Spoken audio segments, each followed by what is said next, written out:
Hello foodies, ఎలా ఉన్నారు అందరూ? I'm Kavitha, I'm also foodie.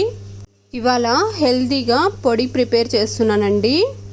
చూస్తున్నారుగా, పల్లీలు అలాగే నువ్వులు అవిసెలు అన్నింటినీ ఇలా ఫ్రై చేసి పెట్టుకున్నాను. ఇందులోకే కాసిన్ని కొబ్బరి ముక్కల్ని కూడా ఫ్రై చేసి మిక్సీ జార్లో వేసి ఇలా గ్రైండ్ చేశాను.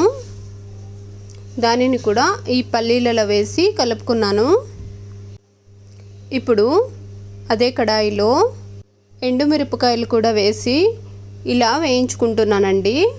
ఇవి మంచిగా ఫ్రై అయినాక ముందుగా అన్నింటినీ వేయించి బౌల్లో వేసి పెట్టాను కదా, వాటిలోకే కాస్త దాల్చిన చెక్క కూడా వేశాను. దాల్చిన చెక్క హెల్త్కి చాలా మంచిదండి, డైజెషన్కి కూడా చాలా హెల్ప్ అవుతుంది. అలాగే వెయిట్ లాస్ కూడా చాలా హెల్ప్ అవుతుంది. మతిమరుపు ఉన్న వాళ్ళకు కూడా చాలా మంచిది.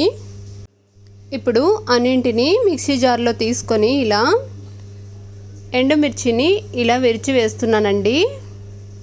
అన్నింటినీ ఇలా విరిచి వేసుకున్నాక చూసారా, వీటిని కిందకు అంటున్నాను తొందరగా గ్రైండ్ అవ్వటానికి.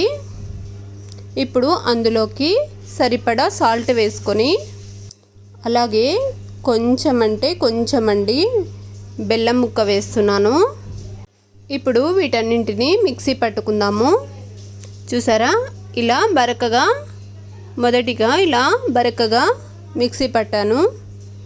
ఇప్పుడు ఇందులోకే వెల్లుల్లి రెబ్బలు ముందుగా ఒలిచి పెట్టుకున్నానండి, వాటిని కూడా వేస్తున్నాను. వేసి ఇంకొకసారి గ్రైండ్ చేస్తున్నాను.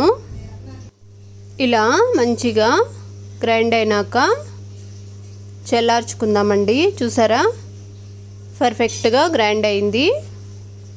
పొడి ఇలా ఉన్నప్పుడే పక్కన తీసి పెట్టుకోవాలి.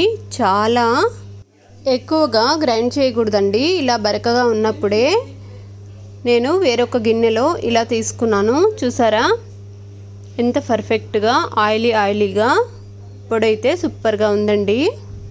మనం ఇందులోకి నువ్వులు అలాగే పల్లీలు వెల్లుల్లి రెబ్బలు కూడా ఎక్కువగా వేసాం కనుక ఇలా ఆయిలీగా ముద్ద కట్టేలాగా వస్తుంది పొడి మొత్తం.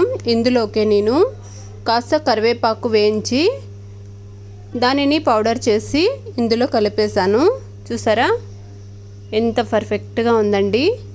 కరివేపాకు హెల్త్కి అలాగే జుట్టుకు కూడా చాలా మంచిది కదా. ఈ పొడిని ఇడ్లీలో కూడా సర్వ్ చేసుకోవచ్చు. నచ్చితే మాత్రం లైక్ అండ్ సబ్స్క్రైబ్.